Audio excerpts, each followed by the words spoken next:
Hello students, welcome to the channel. মই কল্পজ্যোতি বৰা আৰু আজিৰ এই ভিডিঅ'ত আমি ক্লাছ 10 এক্সাৰচাইজ 2.2ৰ MCQ কুৱেশ্যনছ গিটা ডিসকাস কৰিম।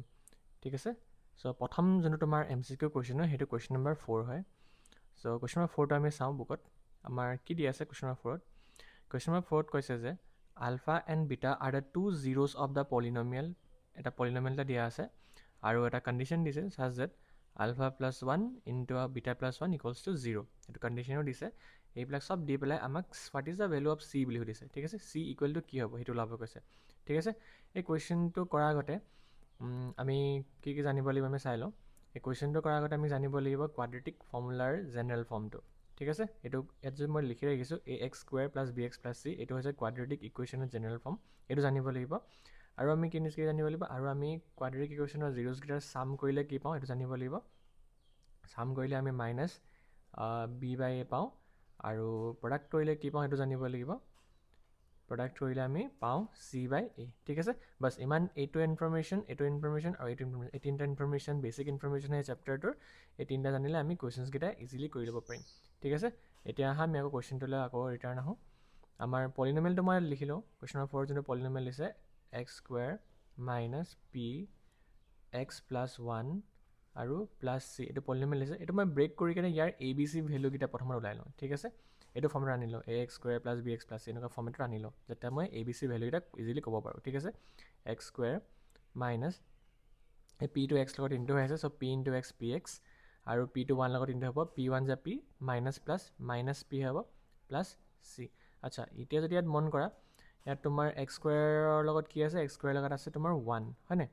চ' মই ইয়াত 1 বুলি লিখি দিব পাৰোঁ এনেকৈ, 1x²। তাৰমানে তোমাৰ a ভেলুটো কি হয়, a ভেলুটো হয় 1, আৰু তোমাৰ b ভেলুটো কি হয়, মই ৰেড পেনে লিখিছোঁ ABC ভেলুকেইটা। b ভেলুটো কি হয়, b ভেলুটো হয় -p। ঠিক আছে? এক্সৰ লগত লাগি থকাটো সদায় কি থাকে, b থাকে। আৰু বাকী থকা যিখিনি নাম্বাৰছ আছে সেইখিনি নাম্বাৰ কি হয়, সেইখিনি আমাৰ c হয়। কি আছে আমাৰ +c - p। এইটো আমাৰ কি হয়, c ভেলুটো হয়। ঠিক আছে? a ভেলুটো হৈছে আমাৰ 1, b ভেলুটো হৈছে -p, আৰু c জেগাত কি হ'ব লিখিব পাৰিম আমি, c - p বুলি লিখিব পাৰিম। ঠিক আছে? অ'কে, এতিয়া আমাক কুৱেশ্যনটো কি দিছিলে, আমাক আমাক কুৱেশ্যনত এটা কণ্ডিশ্যন দিছিলে যে আলফা প্লাছ বিটা আৰু আলফা প্লাছ 1 আৰু বিটা প্লাছ 1 কৈছিলে ন।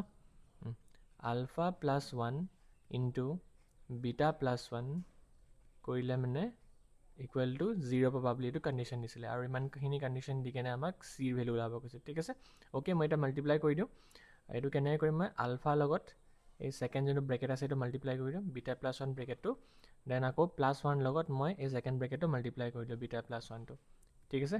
Equal to 0। এতিয়া আলফা ইনটু বিটা হৈ যাব এইটো, তাৰপিছত plus alpha 1 × alpha plus beta 1 × beta plus 1 1 × 1 equal to 0। ঠিক আছে?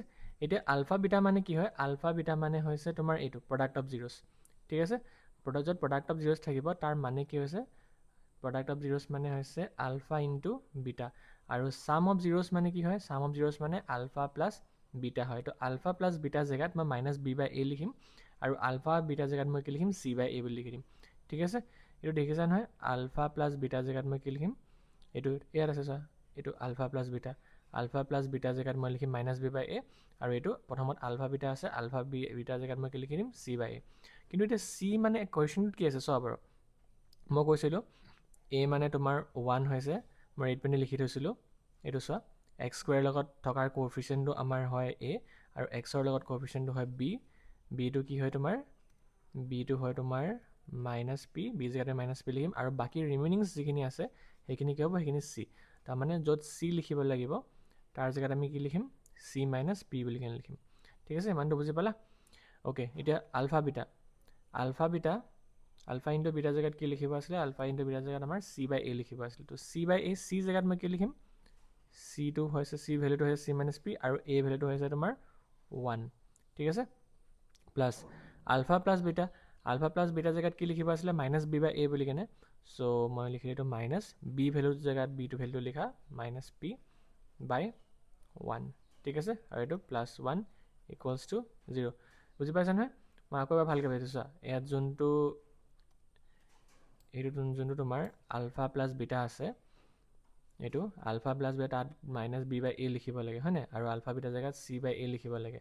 তো এতিয়া ভেলুজকেইটা আমি উলিয়াই লৈছিলোঁ, এক্সট্ৰেক্ট কৰি লৈছিলোঁ। এইডোখৰত আছিলে আমাৰ ভেলুজকেইটা, এইটো এইকেইটা ভেলু চোৱা, য'ত য'ত মানে তোমাৰ ভেলুজকেইটা মই ছাবষ্টিটিউট কৰি দিছোঁ। এইটো মাইনাছ বি, বি জেগাত কি আছে মাইনাছ বি, আৰু এই জেগাত কি আছে 1, তো এই ভেলুটোৱে মই তাত লিখিলোঁ। ঠিক আছে, চি জেগাত কি আছে চি মাইনাছ পি, আৰু এই জেগাত কি আছে 1, এই ভেলুটোৱে গৈ কিনে মই তাত লিখিছোঁ। ঠিক আছে, এইটো আলফা প্লাছ বিটা জেগাত মই এইটো লিখিছোঁ, আৰু আলফা বিটা জেগাত মই এইটো চি মাইনাছ পি বাই 1 বুলি লিখিলোঁ। ঠিক আছে, বুজি পালা চাগে। ঠিক আছে, এতিয়া মই এইটো ছল্ভ কৰোঁ। এইটো চি মাইনাছ পিয়ে থাকিব, আৰু এইটো তোমাৰ মাইনাছ মাইনাছ দুটা থাকিলে তো প্লাছ পি হৈ যাব, আৰু এইটো +1 = 0। ঠিক আছে, আৰু এইটো এতিয়া plus P minus P cancel out হৈ গ'ল। আমাৰ ইয়াত থাকিলে c+1 = 0 বুলি কেনে, হয়নে? তাৰপাছত আমাৰ find the value of c বুলি কেনে কৈছিলে কুৱেশ্যনটোত, তো চি = কিমান হয় মিলাই দিলে হ'ল। চি = +1 ৰাইট হেণ্ড ছাইডত গ'লে কিমান হ'ব -1, তো এইটো আমাৰ আনচাৰ, চি = -1। তো চি = -1 কোনটো অপশ্যনত আছে চাওঁ আমি। চি = -1, চি = -1 ক'ত আছে, এইটো অপশ্যন নম্বৰ চিত আছে চোৱা, চি এইটো -1। Okay, option number c is correct. Question number 4টো কেনেকৈ কৰিব লাগিব ভালকৈ বুজি পালা চাগে। ভিডিঅ'টো যদি বুজি নাপায় আৰু এবাৰ ৰিপিটেড চাই ল'বা। ঠিক আছে।